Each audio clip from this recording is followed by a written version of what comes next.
Life is wild, y'all. I've had a spiritual walk, as in which folks would say, to say the least. 8 years ago, I got on a one-way plane ticket.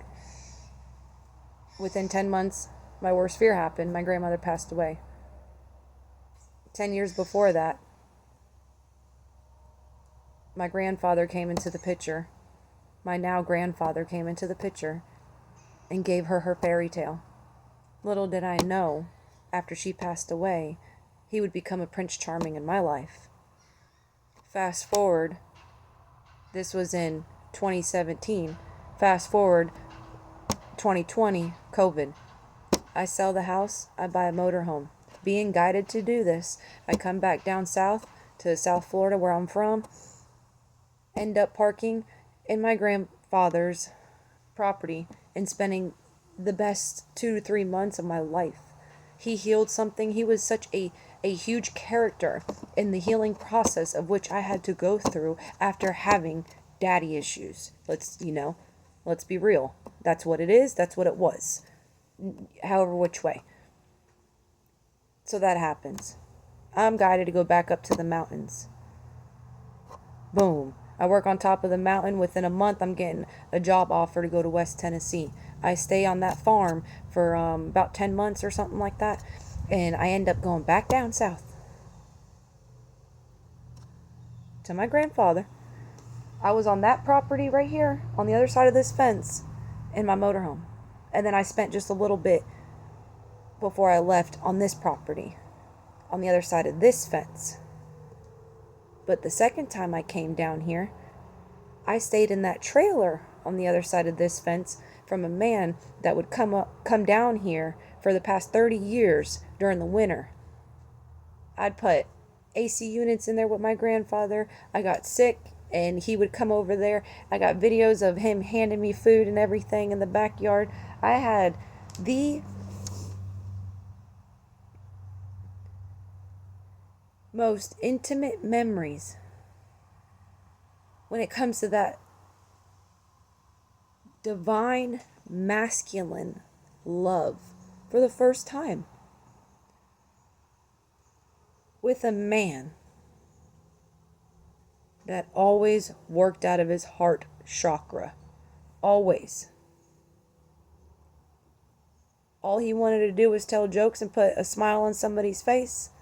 Anybody that would listen and sing his heart out, his big old heart out.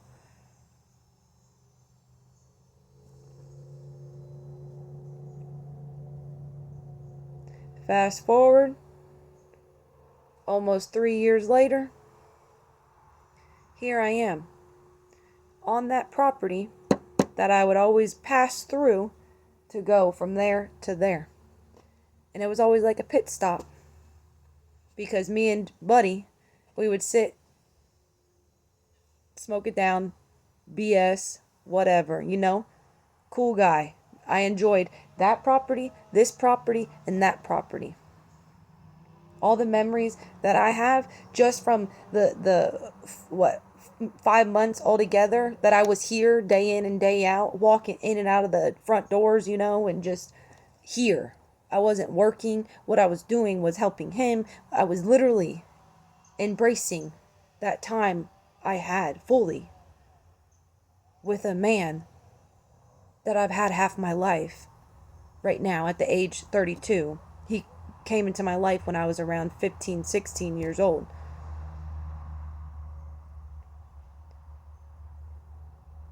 And 3 days ago, I think, the day before Halloween, the morning before Halloween, October 30th, I got there at 11 o'clock at night, and by 7:30 in the morning, he took his last breath.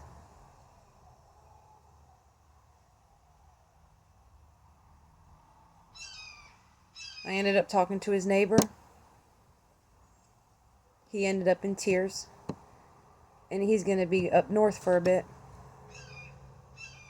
And he opened the door for me here.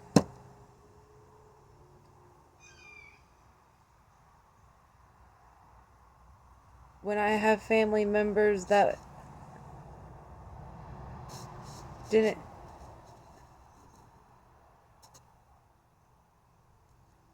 you know, I had a family member just the other day throwing it in my face that I ran away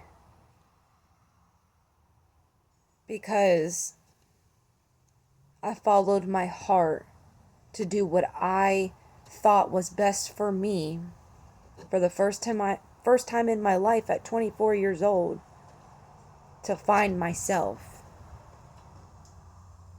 But then I was quickly reminded why I hadn't talked to her in a year after the last time I saw her, and why I cut them off after giving so many chances. But the Most High said, "Don't you worry. I have a whole house right here that will be open for you. You have 4 different places you can sleep. A washer, a dryer, a refrigerator, a bathroom, hot water, a stove, a microwave, electric, free of charge. It's the least they can do for me." That's what they, not from me, from them, to me.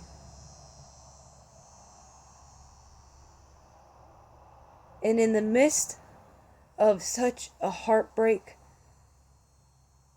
devastating, emotional, all the things, weak,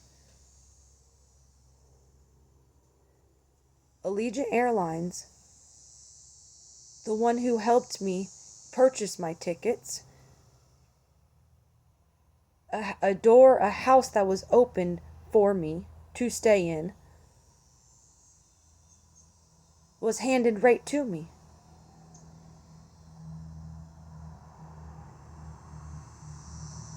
Without it being family, besides my grandfather's family.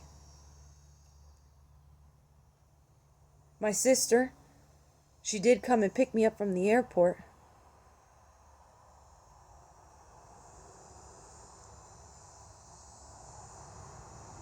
Which, I mean, in the same sense, that's what sisters are for, that's what siblings are for. I do the same for her.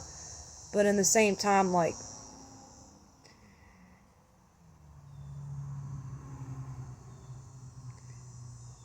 I'm so far down a healing journey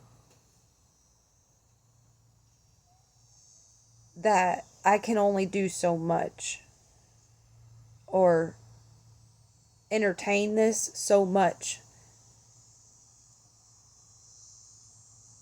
because of where I'm being called.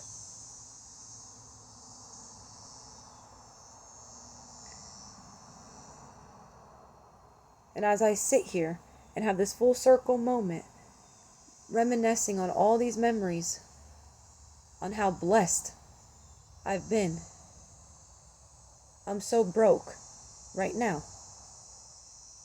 But yet, look how much I have to be grateful for. I was able to be there for my grandfather in the last 8 hours of his life, because that was the best I can do to get there. And there's nothing else I could have asked for. And everything else worked out the way it exactly was supposed to. And at this point, after my grandfather's passing, I'm sitting here, and I have felt his presence so strongly since I left his side, to where it's hard for me to leave this area for more than an hour.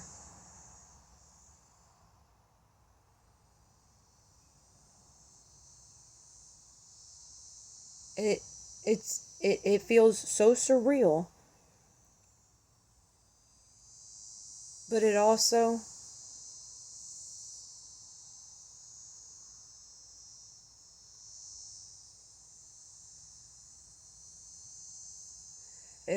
feels like there's no other reason for me to come back down here and tell me how my whole entire family is down here. like north, south, east, west, like deep. But where I'm from, that I spent the first 24 years of my life, it feels like it was ages ago. Fast forward, present day, 32 years old. I'll be 33 in a couple months. I don't even... I never would have expected this to be the outcome when I got on that one-way plane ticket 8 years ago.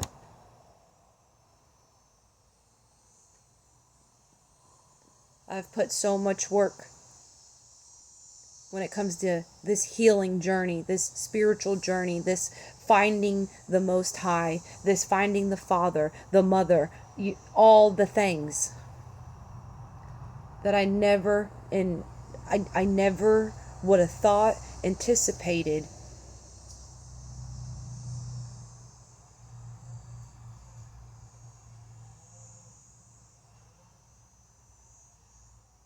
The ones that I thought would be there for me aren't. But yet, it still worked out for me. And it has still worked out for me. I don't know if I just repeated myself. Why? All the trust and the faith. Even when I didn't physically understand it, but intuitively, I knew. I had to go by what I felt, not by sight. I still couldn't... The way all of this has transpired, that's why sitting here, it's so bittersweet. It's a double-edged sword. It's so beautiful and magical. At the same time, it don't feel real. At the same time, it feels like the biggest, such a huge new book starting. Like I said, he was such a big journey, a huge part of a healing process, that a father wound that he could only it was so natural that I didn't even know it was happening, because he so soft and organic. The best man I've ever met in my life.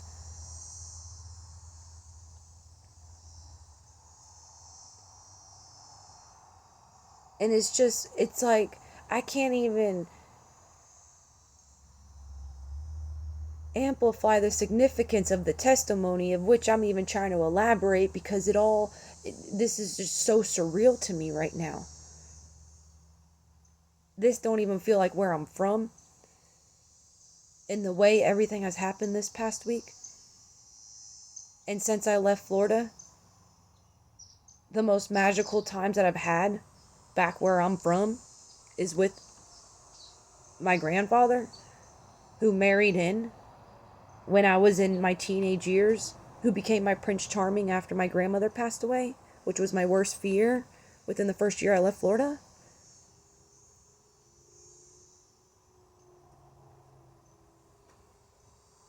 And I'm just at a point where, on this journey, I already know what's up. And now he's with both of his wives. The first one of like 60 years that died of, cancer, and my grandmother who died of cancer. He loved 2 women with all of his heart. He slept with my grandmother's gown.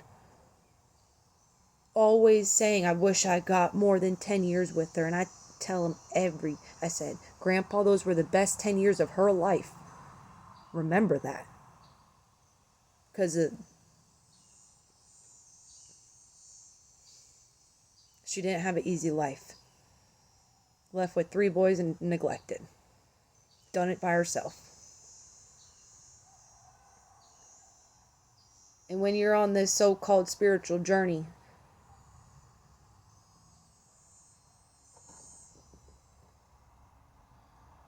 duality at its finest is what describes it at its best. That's why it's so bittersweet. That's why it's so black and white right now for me. Because I see the pain, the misery, the hate, the all those type of emotions. But then yet I see the beauty on how magical the experience is. And the comfort of knowing exactly where my grandfather is. Because I feel him.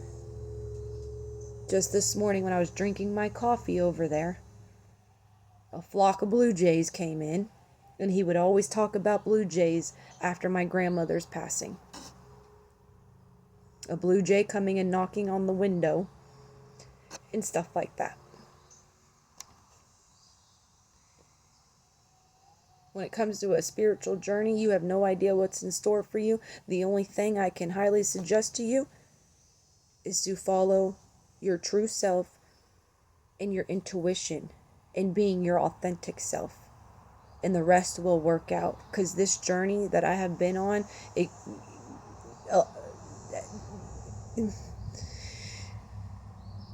that's what I have learned. Not relying on your own understanding is basically sums it up at the same time.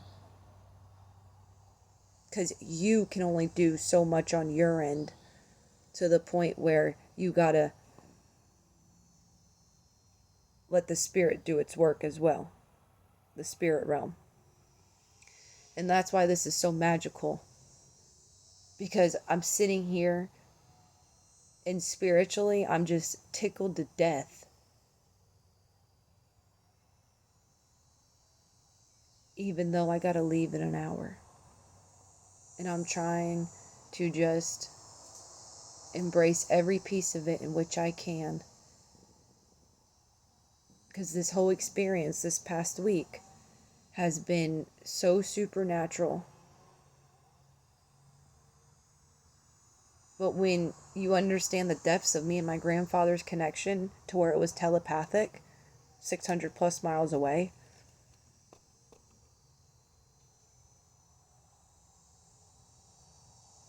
if you get it, you get it.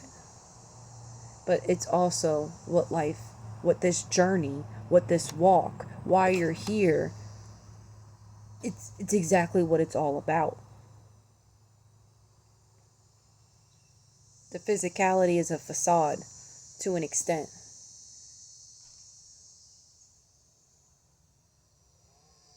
I see more in the spirit than I do the physical, and that's always been why my walk has been hard.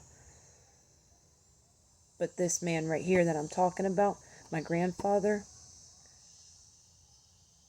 it's just wild how he came into my life and played such a significant role. And then I'm sitting here, staying on this property, after I already stayed in that property, and then that property, within the past few years, to truly have those sentimental memories with the boat, the pontoon boat. I mean, all the memories that I made with my grandfather. I wouldn't change it for the world. Even though it's been one of the most painful walks. But that's what makes a strong testimony, right? And that's not even 5% of a testimony that I have. But as I'm sitting here, I just started to push record. And I guess I gotta pack my stuff and go. Make sure I'm ready. Peace and love.